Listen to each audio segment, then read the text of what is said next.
You need someone who's not going to listen to your bullshit and is going to push you until you develop the discipline, until you develop the skill. And even then, they're going to know the little things, the 2mm things you don't know that could save you a decade. How many follow this? Say I. So don't get a good coach, get an outstanding one. And the problem is I created the coaching industry. Before I came along, no one called himself a coach in this industry. There wasn't this industry. You had to be a therapist, and you got approved by insurance. And I came along and said, these therapists are sitting down with people for 7 effing years, and I can wipe out that phobia in 20 minutes or an hour?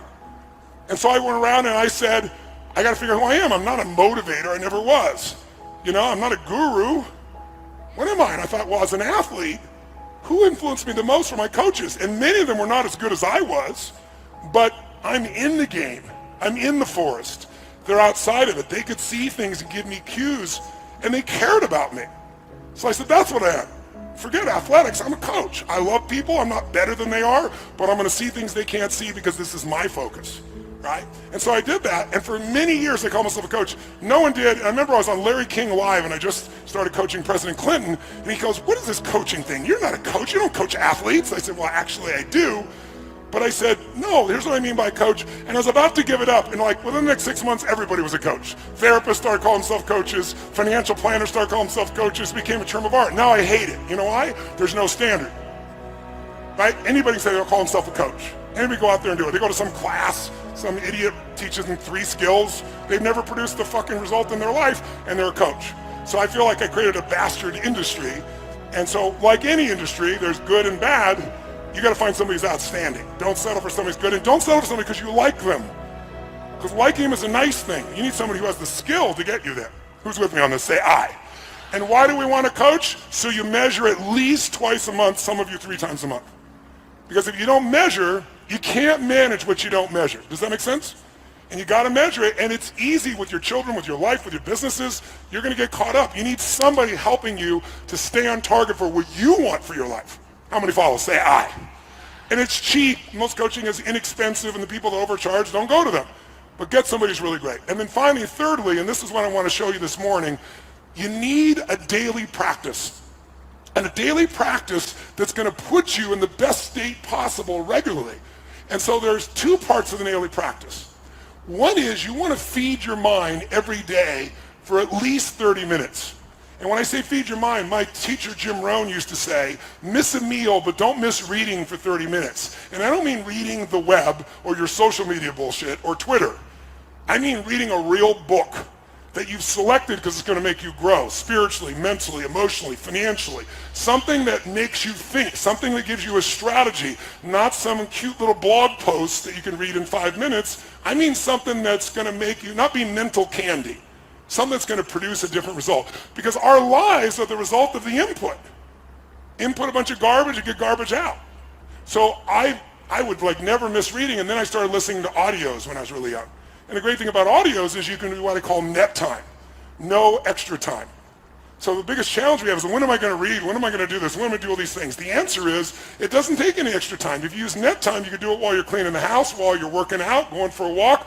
When you're driving in your car, should be your new university, where you're feeding your mind. Because if you don't feed your mind, weeds grow automatically. You don't have to work on growing weeds. They're going to be there if you don't do something to replace it. So every day, 30 minutes of either audio or a book, something that's going to make you grow. It'll feed your mind. It'll keep the momentum going. So this won't be just the one burst. This will be the one that got you going. And then you keep the momentum by doing this. And then finally, and most importantly, many people, the most silly question I'm asked in the media all the time for 40 years is, don't you have bad days? Don't you get upset? Don't these things happen? Well, of course, but I said I don't stay there. I've trained myself like an athlete trains their muscles. I've trained my emotional muscles, which, by the way, I think your emotional and spiritual muscles are the most important ones. Courage unused, does it grow or shrink? Which one? Faith unemployed, unused, does it grow or diminish? Diminishes. Passion unexpressed, does it expand or shrink? So the most important muscles that change your life are those mental, emotional, spiritual muscles. If we develop them more, we're going to experience more. So the way I do that is through a process I call priming. And this is the part that I really want you to get because it's really simple. Most of us, have you ever seen someone do something and thought to yourself, what the F is wrong with this idiot? Who's ever had that thought? How many of you ever done something yourself and thought, what the F am I doing? Okay? Many times we think we're thinking our own thoughts when we're not. We've been primed by the environment to think a certain way and we don't even realize it. Now, sometimes that's done consciously by marketers or advertisers. That's a simplistic example. But a more powerful example is what happens in your daily life. So let me give you a couple examples so you become aware of the power of priming, and then I want to show you how you can consciously prime your own mind and body and emotion so you naturally go where you want to go as opposed to hoping you go there. So some of the studies on priming have shown that what you think are your thoughts actually got there because something in the environment that you're no longer noticing. So an example of this would be, they did a study, and they took 2 actors, and they both approached 100 people each, and the actors were designed to do the exact same thing. They walk up to people, they have the same facial expression, and they'd say, well, you're sitting there, excuse me, could you hold this for me for 1 second while I grab my phone? And they hand you this cup of coffee. And then they reach in their pocket to get their phone for 2 seconds, they put it back real fast, they go, thank you so much, and they take it back. And every time they did it exactly the same way with all the people, 200 people, 100 each. Each person did 100 people, but 50 of those people they gave hot coffee to. 50 of the people they gave iced coffee to. Now listen to this. This is mind-boggling. After 35 to 45 minutes roughly, a person walks by outdoors or at the mall, wherever they did this. They have a checkboard, clipboard, and they go, excuse me, we'll give you $20 if you'll give us 3 minutes of your time to read these 3 paragraphs and answer 2 questions. 95% of people do it. $20, 3 minutes, I'll do it. And they read these 3 paragraphs, which is this story about this main protagonist. And then the 2 questions are, tell us what's the first emotion that you link to the main character, and what's the second one? Those are the 2 questions.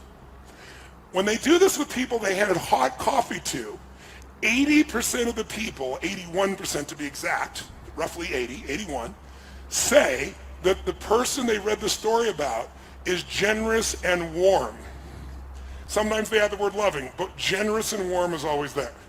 The people who had the exact same presentation 34 or 40 minutes earlier who were given iced coffee, 80%, there's a 1% difference which is statistically irrelevant, 80% of them say the person is cold and uncaring.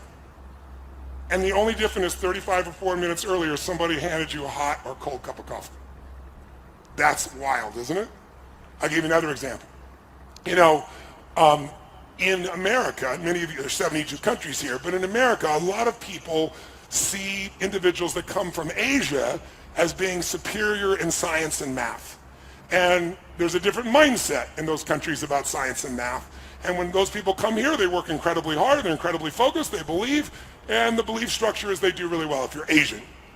Now, in our culture, in the past, many times people have been focused on the fact that if you are a man, you do well with math and science, but if you're a woman, it's just not your cup of tea, you're not quite as strong in it. And there's no basis for that whatsoever, but it's a cultural anchor that people have begun to believe in. So here's what's interesting.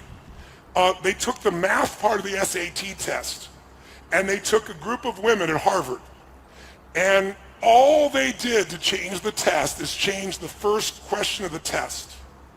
On half the test, they said, what's your gender?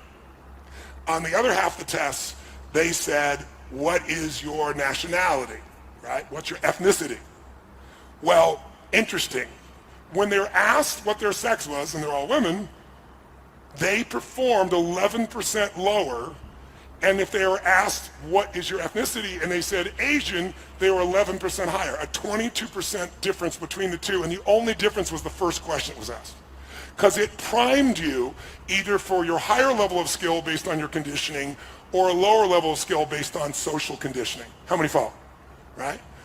There's a million studies like this. Another interesting one that's really simple is they did an ad where they show the IBM logo and the Apple logo, And they also did this with the commercial. I don't know if you remember the commercial Think Differently that Apple made years ago. So I had people watch the commercials. In both cases, afterwards, they were given a creativity test. The people that watched the 30-second Apple commercial versus IBM scored 20% higher consistently across the board, and all they saw was 30 seconds about thinking differently. That is the power of priming. So my point is really simple. If you're going to get the results that you deserve and that you want to prime yourself for success, prime yourself for love, prime yourself for courage, rather than hope that you show up that way based on the triggers of your environment. Does this make sense? And so I prime myself every single day for a minimum of 10 minutes. It's the first thing I do in the morning.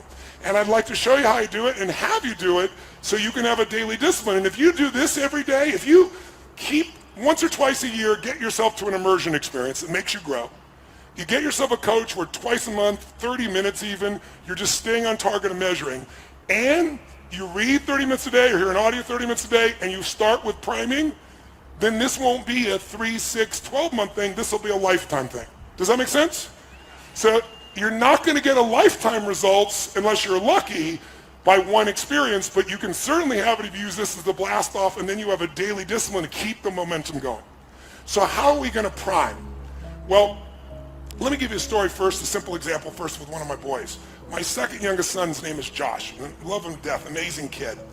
And Josh came to live with me when he was 5 years old. Remember I told you I was 24, and instantly I got married to a woman I'd been married twice before with kids from 2 different husbands, and she wasn't living with her kids. And so I met her, fell in love with her, brought her into my life, and then saw how sad she was without her kids. So I brought her kids away from both the other husbands. They were happy to give them to us, and I adopted them as ours. And so I'm 24, and I got a 17-year-old son, because she was 13 years my senior, an 11-year-old daughter, a 5-year-old, and one on the way. Well, Josh was the 5-year-old. And Joshie is just such a sweet, really incredibly great kid. But one of the challenges for Josh was he was afraid to even walk down the driveway to get to the bus. I'm Mr. Fear and the power rip shit open, and my son can't walk down to the bottom of the street. And so I had to kind of try to figure out how to deal with this, how to figure it all out, and figure out what I was going to do to try and make this thing happen, to make it change. And so one of the things that happened was I started to realize that I needed to train his nervous system to have courage. Instead of hoping it showed up, I got to really train it. And I started doing these things with him, and I watched him before my eyes change, become more confident, became more strong. And all it was doing was getting to program his own mind, prime himself. Just really simple little things to do.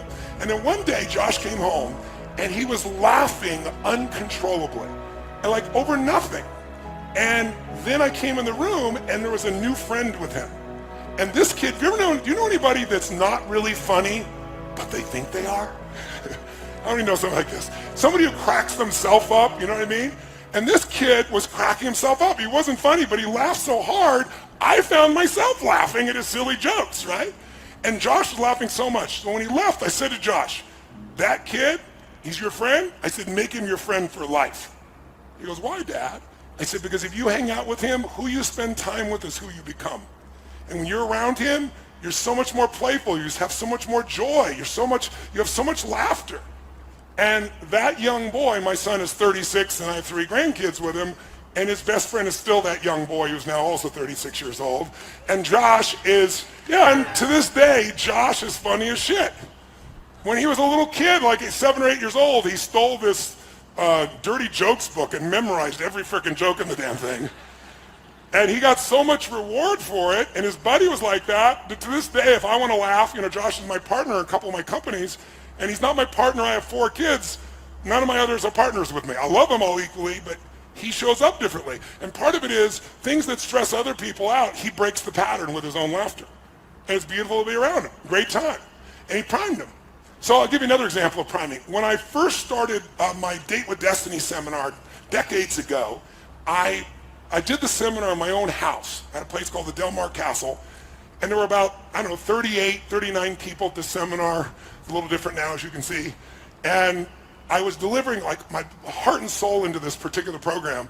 And gradually I started looking around and going, man, I can't keep doing this in my house. There's not enough room. When we got to 100 people, I had to move it. but I wanted to keep it in the, I lived in Del Mar, California, it's on the beach, and I thought, well, there's a hotel on the beach, and it's a really nice hotel called Le Berge, and we'll go down Le Berge, we'll do it there, and they have a room that'll hold 150 people, which is a giant seminar for me at those days. And what I didn't count on, I thought, this is great. People work on their beliefs and their goals and their values, and they go outside, and they can sit on the beach during the breaks, and breathe the fresh air. But what I didn't think about is right there in Del Mar on the beach, there's a train station. And so somehow my little brain didn't figure this out till it was too late. I'm in the middle of the seminar, and someone is sharing this emotional experience. This woman was raped, and she's going through it all, and I'm stepping in to help her, and all of a sudden you're, and you hear this frickin' train whistle, and they do it like 5 times so nobody misses the train. And so every time you start talking, you interrupt it again, and people are getting pissed off. And it was happening so often because there's so many trains that at one point I realized I know the schedule of when everybody will be pissed off. 8:30 a.m., 10:15, 11:30, 12:10, they're going to be pissed because the train's going to come. So I turned to the audience and I said, we kind of have a schedule for being pissed off right now, and I'd like us to train ourselves to feel differently. How many of you have something in your life or someone who can trigger you at times, annoy you? It could be a family member you love, but they have this little thing they do. It could be a husband or wife. It could be your kids. It could be a coworker. How many got one of these? Say, aye. I said, what if we trained ourselves so the same stimulus that was making us angry, we trained our nervous system just using basic science, neuroscience, train our nervous system so the same stimulus makes us feel great. And people looked at me like, this is bullshit. What are you talking about? I said, here's what I want to do. Since the train's going to come 12 times a day and we have 3 more days together, perhaps we should enjoy the train. How many of you, when you were a kid, when you heard a train, you wanted to see the train and maybe count the number of cars or run down and be close to it? How many were excited when you saw a train? Raise your hand, say aye. Now you're on the way to work or a meeting and a train comes and it's in your way. Frickin' train! I'll give you a clue. The train didn't change, right? So the question is, I said, what if every time the train comes, we train ourselves to celebrate, to feel good, to enjoy? And I said, so here's what I'm going to ask you to do. Every time we are trained, I don't care if you're in the middle of the most important conversation of your life. I don't care if we're doing something what you think is so important. I don't care if you're tired. I don't care if all the books are on your chair. I want you to instantly just drop everything, and I want you to jump and start to celebrate like a little kid, like it's the greatest gift of your life. And then we're going to end with a whoa clap, and then we're going to laugh hysterically into our chair. And if you can't laugh, I want you to fake laugh into your chair. Because most of you know if you fake laugh, what starts to happen? Real laughter comes, right? And then you wire yourself to laugh more easily. Just like with Josh, I wanted people, wouldn't it be nice to laugh easier? You didn't have to have everything be perfectly funny for you to have a good time. Because most of it doesn't have to be perfectly bad for you to be pissed off. So train it. So I got everybody to agree, and we did it. So every time the train came, and some people are like, oh, a frickin' train, that won't work. You gotta go, it's a train. You gotta be like a little kid. And pretty soon, people look forward to the train. And by the way, would this be useful to train yourself around a person in your life or a situation, yes or no?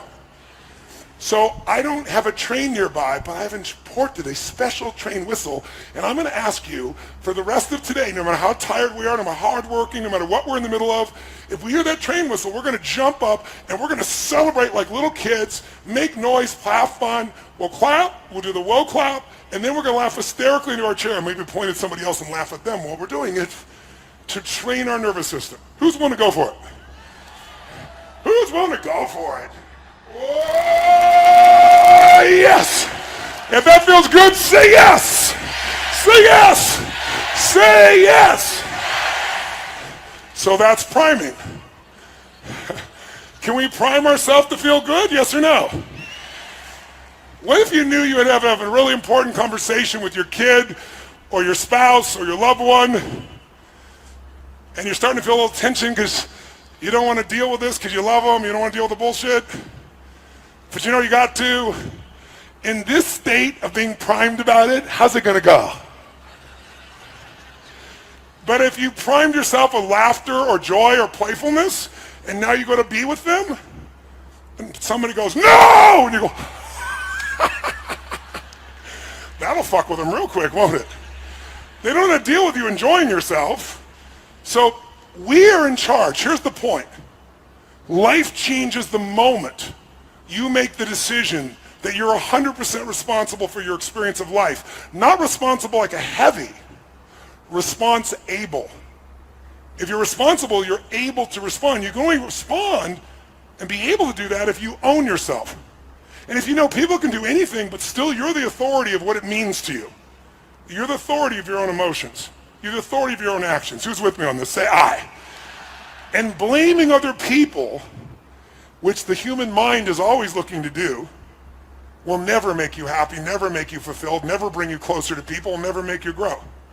So when you're willing to take that level of responsibility where you're like making judgments and you go, oh, that person's such a bullshitter, such a liar.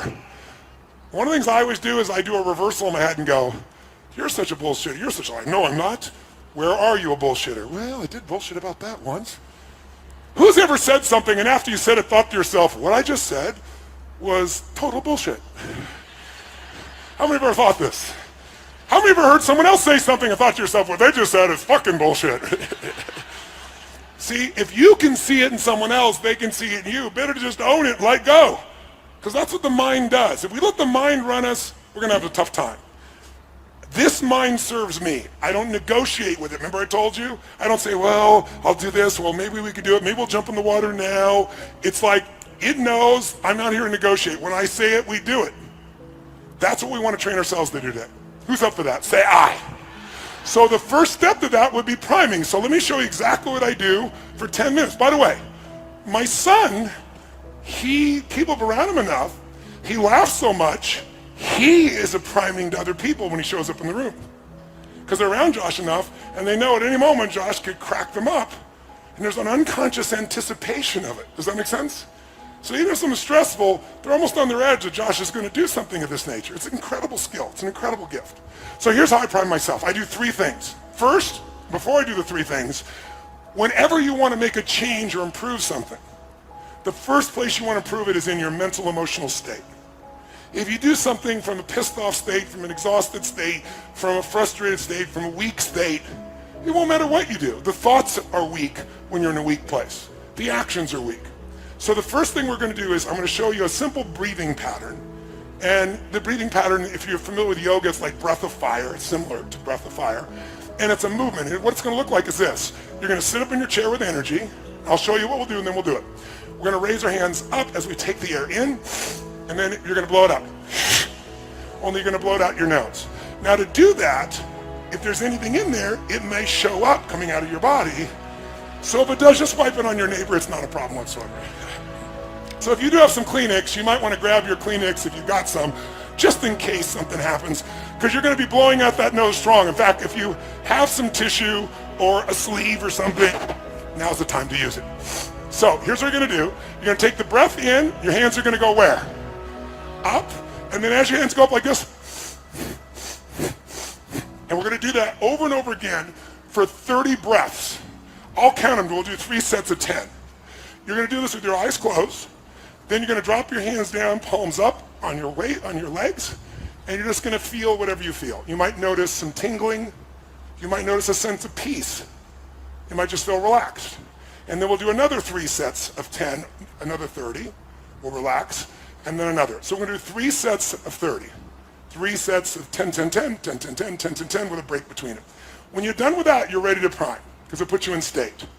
Priming is 3 actions. It's done in 10 minutes. You can do more than 10, and many of you will enjoy it so much you'll go longer. But the reason I do 10 minutes of priming is I wanted to come up with a daily discipline there was no excuse not to do.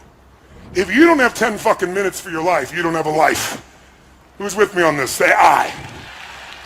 And by the way, when you get on the airplane, what's the first thing they teach you when they get on the airplane? They say, okay, here's how to put on your seatbelt, as if you don't know. And then they say, in the result of a loss of oxygen, what's going to happen? These masks are going to drop down, they have oxygen, and the first thing you do is grab it and put it on your child. It's the first thing you got to do. Is that what they tell you? What do they tell you? Put it on yourself, you selfish bastard. What are you talking about? Why do they tell you to do that? Because if you don't take care of you, you can't take care of them. And what a good metaphor for our lives. Yes, give it up for that piece. So we're priming, taking care of ourselves so we can take care of everybody else too. Does that make sense? So what we're going to do is, we're going to do our 3 sets of 10, 3 sets of 10, 3 sets of 10. And with our eyes closed, the first 3 1/3 minutes of the 10 minutes is we're going to focus on 3 experiences in our life that we can feel deeply grateful for. 3 of them. And we're not going to think of like, oh, this. We're going to take them one at a time, spend about a minute each, and step into that moment in your life that you could feel grateful for. It could be a little thing or a big thing. It doesn't matter. What matters is that you go there. You know, if I asked you what's it like to be on a roller coaster, and you remember a time when you're on a roller coaster and you picture yourself on a roller coaster over there, you're going to give me a very different feedback than if I get you to imagine the moment you were going over the edge and you're in the front seat. Then you're going to show me a different result. You want your gratitude to be in the front seat, not an intellectual gratitude out there. So I take 3 minutes, a minute each. I come up with something different every time. I think of a moment that I could feel so grateful for, a blessed moment, a beautiful moment, a loving moment, a sacred moment. And I step in and feel it and flood myself with the gratitude. Now, do you remember why we use gratitude? Sounds corny, right? But why? From a scientific perspective. Remember what I showed you the other day. When someone's frustrated, when they're angry, we can measure your EKG and your EGG. We can see what your heart and your brain are both doing. And they are all over the place. They don't match. They're jagged. Do you remember the image? But when you breathe in your heart and you put focus in your heart, where focus goes, energy. And so what happens is you get unified. And all of a sudden the brain and the heart become one tracing energy. It's crazy. That's the flow state.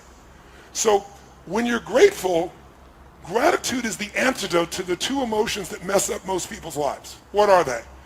Anger and what? Fear. Those are the 2 biggies. You cannot be grateful and angry simultaneously. That's the beauty of it. It's the antidote to anger. You can't be fearful and grateful simultaneously. So the more you cultivate and prime yourself for gratitude, the more you can push through anger and fear very quickly. Does that make sense? So again, it's scientific. This is not like positive thinking bullshit. It's about what actually changes biochemistry and what will get you to wire and fire a new set of patterns that are more elegant, more rewarding, more impactful than the ones that society will condition you to do if you let it. Okay? So 3 minutes, a minute each. And by the way, when I do it, I usually pick 2 strong ones, and then I pick something really simple, and I make myself really feel the gratitude, like the wind on my face, or the smell of the ocean if I'm doing it outside by my house, or the look on one of my children's faces. And I'll just fill that up. And the reason is, if all you do is get grateful about big things, you're going to miss most of life. You know, the astronauts that went to the moon, think about that journey. Think about, as a child, these guys dreamed of being an astronaut. They competed with hundreds of thousands of people, and then a few of these guys get on that rocket and go to the moon. And imagine, you walk on the moon, you look back, and you see that picture we've all seen of the blue-green Earth that's so beautiful, and it's not a photograph. They were the ones there seeing it. Talk about an experience. And then they face their fears and come in, and they land successfully in the ocean, and they're rescued. And then there's a ticker tape parade in New York. They shake the president's hand, and now what do?